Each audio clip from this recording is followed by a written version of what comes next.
신약성경 히브리서 6장 20절 말씀인데요.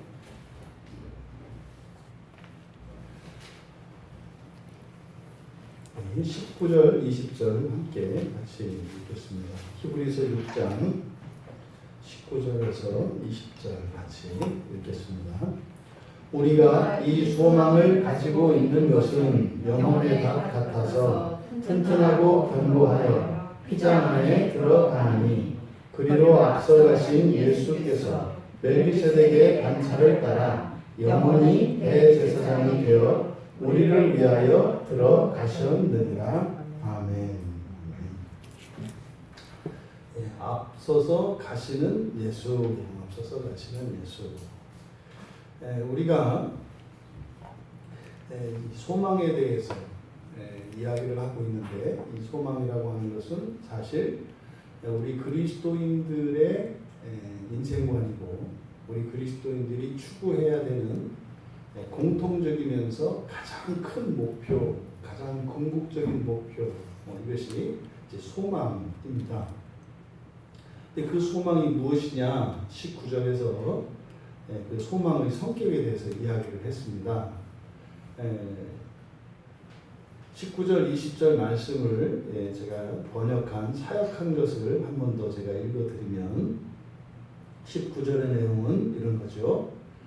그 소망은 우리가 가지고 있는 튼튼하고 견고하고 휘장 안으로 들어가고 있는 영혼의 닭과 같습니다. 20절은 우리의 위에 앞서가신 예수께서 거기로 들어가셨습니다. 그분은 멜기세덱의 반차를 따라 영원한 대제사장이 되셨습니다. 여기에 이제 우리가 우리말 성경에는 우리를 위하여 이렇게 되어 있지 않습니까? 그리로 20절에 그리로 앞서가신 예수께서 반차를 따라 멜기세덱의 반차를 따라 영원히 대제사장이 되어 우리를 위하여 이렇게 되어 있지 않습니까? 이 우리를 위하여라고 하는 이 위하여라고 하는 말, 이것은 휘페르라고 하는 히브리어 전치사인데요. 그러니까 이것은 위에라는 뜻이에요. 그러니까 우리가 하늘을 보면 구름이 떠다니고 새가 날아다니지 않습니까? 비행기가 날아다니지 않습니까?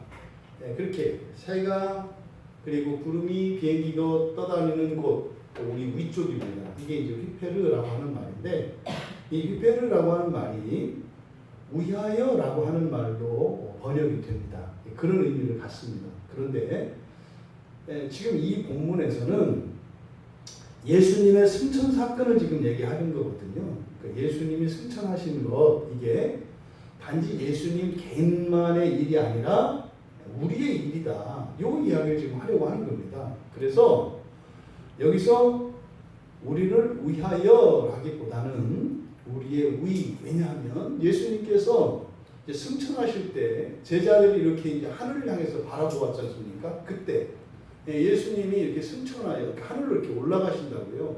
근데 위에서 이렇게 위에 계신 예수를 바라보았고 그 예수님이 하늘로 올라가셨거든요.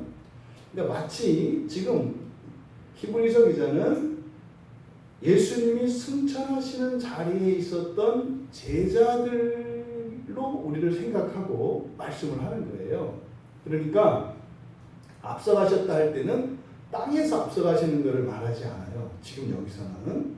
그래서 땅에서 하늘로 올라가시는 그 일에 앞장서신 것이기 때문에 그래서 여기서는 위하여, 그래서 뭐 우리가 할 수 있도록 뭐 길을 내주셨다 이런 의미가 아니라 맨 앞에서 가셨는데 앞서가신 곳이 아니라 이 땅에 어디가 아니라 하늘이라는 거예요. 하늘. 그래서 위에서 위에로 번역을 하는 것이 이 본문의 뜻을 더 분명하게 드러낼 수 있겠다. 그러니까 여기서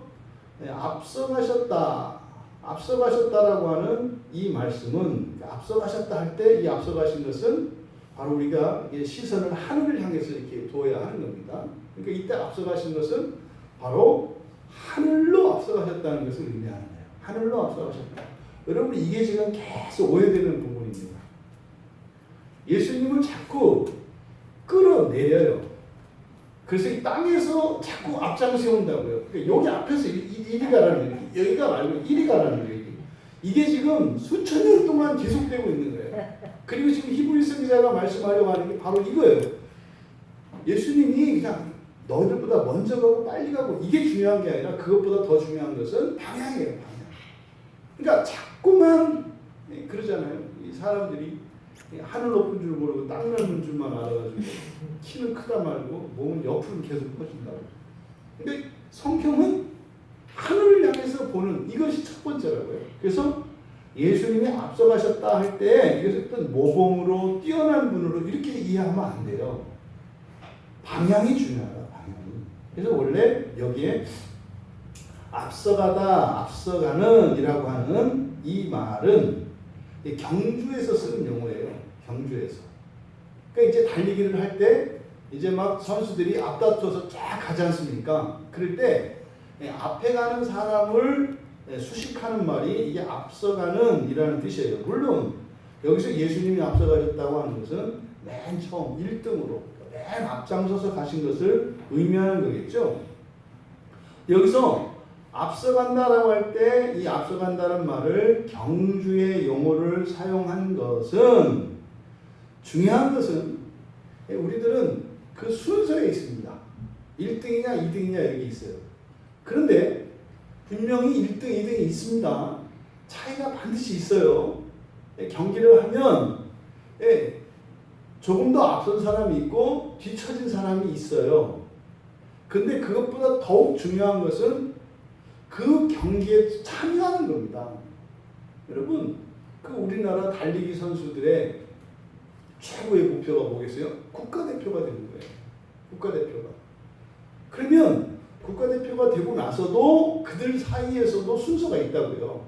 근데 그 순서는 계속 존재합니다. 이 세상을 사는 동안도 존재하고 하늘에 올라갈 때도 존재해요. 그 부활의 순서가 있다. 부활의 시간이 다 다르다고요. 항상 차이는 있어요. 그런데 그 차이보다 더 우선해야 되는 것은 뭐예요? 경기에 참여하는 것이에요, 여러분. 근데 문제는 경기에 참여해서라도 앞서면 더 좋지 않아요? 맞지요.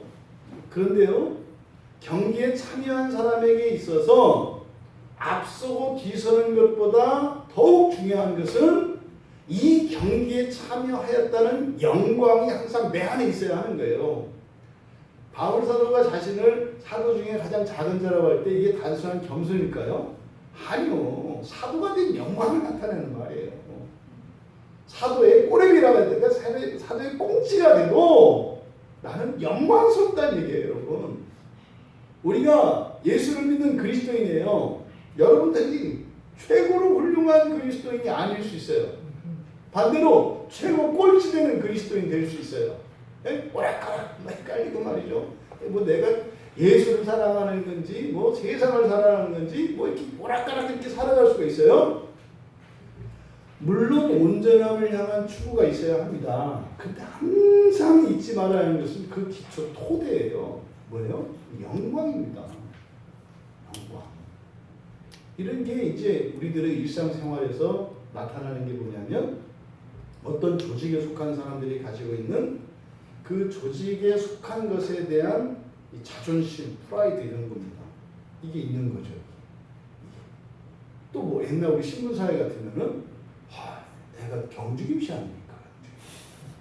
역사와 전통에 있는 경주김씨 딱 하는 것이 왠지 신나가 막 이렇게 친근해지고 이런 자존심이거든요.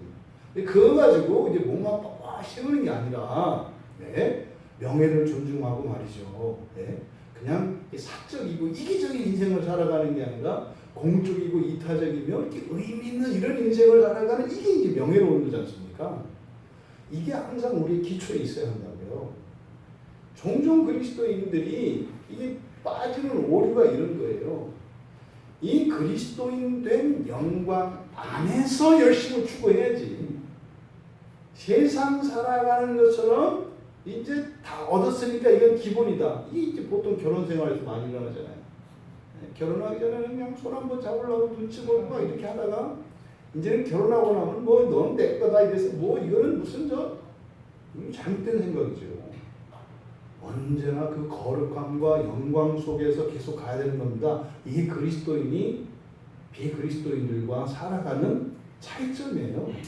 여기서 어쨌든 앞서간다라고 하는 이 말 안에는 분명히 순서, 차서가 있다는 거예요. 1등이 있고 2등이 있고 3등이 있고 있습니다. 근데 그것보다 먼저 더 중요한 것은 뭐예요? 주님과 함께 그 길을 가고 있는 이 영광에 대한 기초, 이 토대가 흔들리면 안 된다고요. 근데 또 그것이 다로 여기면 안 돼요. 하지만 이 토대, 바로 그 소망을 향하여 우리가 함께 그 경주에 참여한 이 영광, 이 기쁨, 감사, 이것은 흔들리지 않는 우리의 내면과 우리의 삶의 토대가 되어야 합니다. 그런데 예수님께서 바로 그 하늘로 앞서가셨다. 이것은 예수님이 맨 먼저 가장 앞에서 가셨다는 거예요. 그러니까 우리의 모범은 오직 예수 그리스도라는 사실을 가르쳐 줍니다. 근데 우리는 그냥 앞에서 길을 내주신 예수님을 따라가면 돼요. 근데 그 길이 어디를 향한다고요? 하늘을 향한다고요. 하늘을 향하는 것이다. 이것을 잊지 마셔야 합니다. 그래서요, 우리는 이렇게 아래로 봐도 안 되고, 앞을 봐도 안 되고, 위로 봐야 하는 거예요. 위로. 여러분들이 이 세상에서 일어나는 모든 일들, 여러분들이 행하신 일들, 오늘 여러분들이 하루를 사시면서 경험하셨던 모든 사건들, 이런 것들을 위로 본다는 것은 무슨 의미입니까? 이런 사건과 그 일들의 의미를 하늘로 연결시킬 수 있어야 한다는 거예요. 이게 위를 보는 겁니다. 위를 보라고 할 때 맨날 위로 다니면 그 얘기가 아니에요. 그러니까 우리의 생각이, 우리의 지향점이, 우리의 소망이 저 하늘나라이어야 한다는 거예요. 여러분이 오늘 뭐 이렇게 속상한 일이 있었고 어려운 일이 있었다고 쳐요. 그럼 그 일을 가지고 이것이 저 하늘나라와 무슨 관계 있는지 이렇게 이해하고 해석해야 한다는 말이에요. 또 반대로 여러분 오늘 너무너무 기쁘고 즐거운 일들이 있었어요. 그것을 가지고 그저 이 땅에서 의미를 부여할 것이 아니라 하늘에 그게 무슨 의미가 있는지를 여러분들이 연결시킬 수 있어야 한다. 잘 안 돼요. 제가 이렇게 얘기를 하고 있습니다만 여러분 중에는 무슨 뜬구름 잡는 얘기처럼 들릴 수도 있어요. 아니요. 네. 아는 줄 압니다. 그래서 여러분들이 이렇게 하루하루 그 작은 일을 또 이것이 여러분들이 지금 오르고 있는 그 천국, 그 천국의 소망과 관련 지을 수 있게 되기를 바랍니다. 그러니까요, 여러분들이 예수님을 더욱 닮아가면, 그리고 이렇게 하나님 말씀을 따라 살고 은혜를 받고 그러면 우리의 본성의 변화가 일어나요. 그리고 그 결과로 우리의 뭐 습관이나 또 생활 환경이나 이런 변화들이 일어나거든요. 또 삶의 형편도 달라진다고요. 근데 조심하셔야 된다고요. 초점이 거기 있으면 안 돼요. 그것의 의미라고요. 그러니까 이런 변화들을 통해서 내가 기쁘고 내가 감사하고 보람을 찾아야 되는 것은 뭐예요? 아, 내가 지금 그 하늘을 향해서 가고 있구나라고 하는 그 증거로서 역할인 것 뿐이지, 그게 무슨 골동품이나 되는 것처럼 그거를 붙들고 이렇게 소중히 여겨서 맨날 그 자랑이나 하고, 그게 아니에요.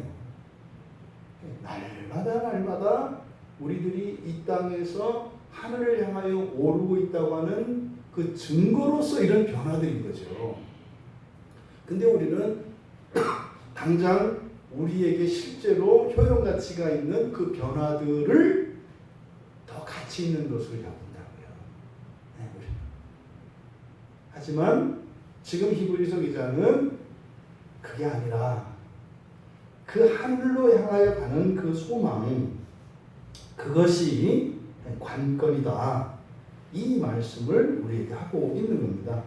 바꿔 말하면 여러분들이 예수를 믿고요, 어떤 이적을 체험하고 엄청난 하나님의 은혜의 효과들을 살면서 누린다 하더라도 여러분들이 하늘을 향해 살아가고자 하는 마음이 없고 그 나라에 대한 소망이 없다면 꽝입니다. 그런 일은 예수 안 믿는 사람들에게도 일어나요. 예수 안 믿고도 얼마든지 잘 살고요, 예수 안 믿고도 이 세상에서 얼마든지 행복하고 얼마든지 영광스럽게 살아갈 수 있어요. 예수 믿어야 잘 산다, 이 거짓말하지 마세요. 예수 믿고 못 사는 사람도 많고, 예수 안 믿고 잘 사는 사람도 많아요, 여러분. 성경은 그 얘기를 하지 않아요. 예수를 믿음으로써만 얻을 수 있는 게 뭡니까? 땅에서 하늘로 오르는 일이에요. 이거는 예수를 믿는 길 이외에는 없습니다. 이게 관건이 되어야 한다는 거예요. 두 번째로, 이 앞서가신 이 예수를 통해서 우리가 알 수 있는 것은 그 소망의 길이죠. 예수님이 가신 그 길, 하늘로 승천하신 사건, 이제 우리의 최종적인 소망이 하늘인데, 이 소망의 길, 이 길은 예수님이 먼저 달려가신 확실한 길이라는 거예요. 여기서 앞서가신 예수, 이것은 바로 그 길, 그 소망의 길은 어떻다? 확실하다. 확실하다. 왜요? 예수님이 먼저 그 길로 따라서 사셨고 마침내 하늘에 오르셨기 때문입니다. 여러분 지금 잠깐 여러분 생각을 아는 것도 다 멈추시고 그냥 이렇게 딱 머리 비울 수 있죠? 여러분 비우려고 멈추십니다. 딱 멈추세요. 생각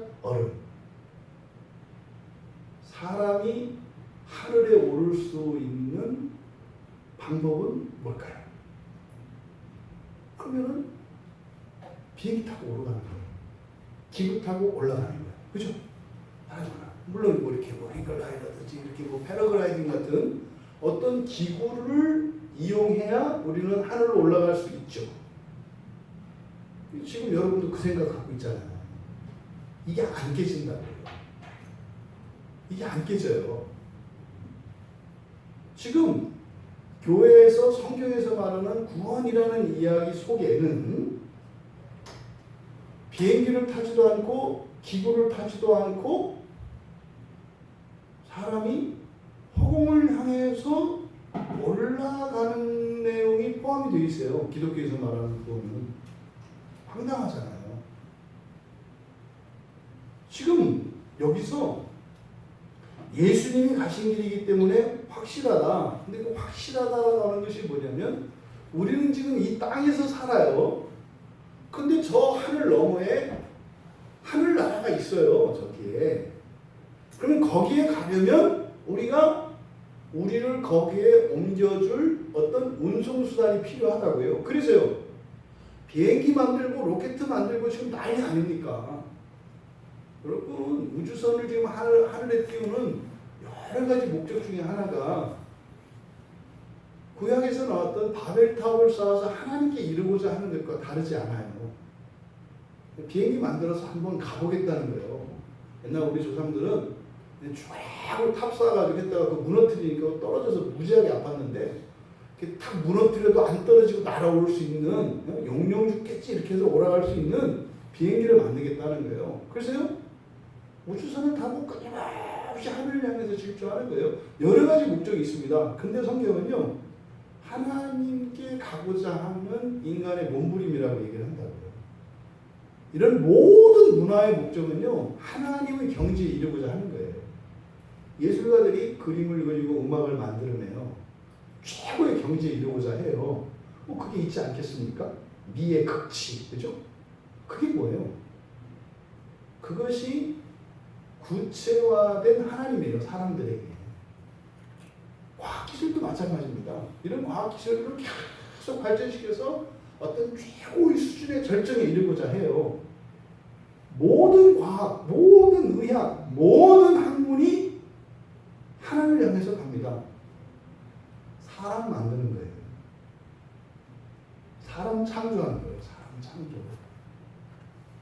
그래서요, 영원 불사하는 겁니다.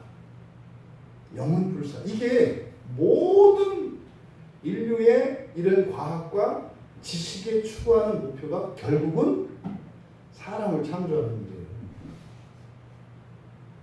이게 지금 2045년이면은 실현해낼 수 있다고 지금 믿고 그렇게 연구하고 있어요. 지금 코로나 이거 뭐 신경도 안 씁니다. 그 사람들이 이런 거 신경도 안 써요. 뭐 영원 불사하는 사람이 만들어지는데 뭐가 그런 거 걱정이겠어요?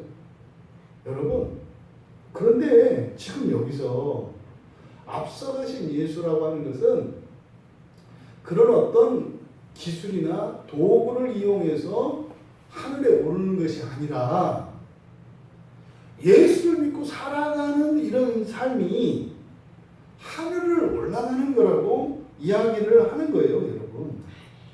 여러분, 예수님께서 비행기 타고 안 올라가셨거든요.